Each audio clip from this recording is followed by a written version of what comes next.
To start with, here's my fuel rail. I'm going to be taking off these fuel injectors and shipping them off to get them cleaned and flow tested. Pulsation dampener and the fuel regulator will be replaced. Look at this fuel hose that was on here. That's getting replaced. This fuel hose is getting replaced. A lot of my solenoids either broke when they came off. A couple of them are still in place, but they look like the original ones, 1994, and there's just a good chance that if one of these are bad or fails the sequential turbos or something will not work correctly. Anywhere you touch or move these, look at those fuel injector connectors, and that one looks kind of burned up. These fuel injectors are notorious for being difficult to get out, especially when they've been in here for a long time. They are side feed instead of top feed like earlier RX-7s. So the fuel injector sits down inside of this fuel rail, and these O-rings in here just kind of get stuck.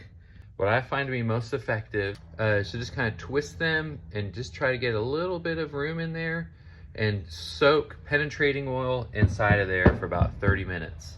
And here are my fuel injectors out. I was able to get them out with minimal to no damage. So now these will be getting shipped off to be cleaned and flow tested. So just to give you a cost breakdown of where I'm at, going into this, I wasn't exactly sure what the condition of all those parts are gonna be. But now that I've kind of completely disassembled it all, I can see I need a new wiring harness, I need new solenoids, I need all new vacuum hoses and check valves. I need to get my fuel injectors cleaned and flow tested. I need to replace the pulsation dampener, the regulator, and the hoses. And so if you look at all of those costs to replace those and the route that I'm going to be spending around $2,500 to replace all of those things.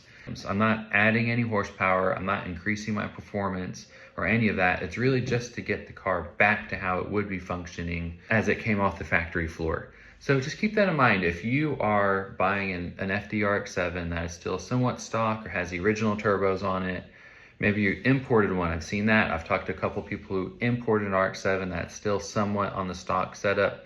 This is what it's going to cost you to go through that whole system just in parts to buy all of that to get it back up to stock.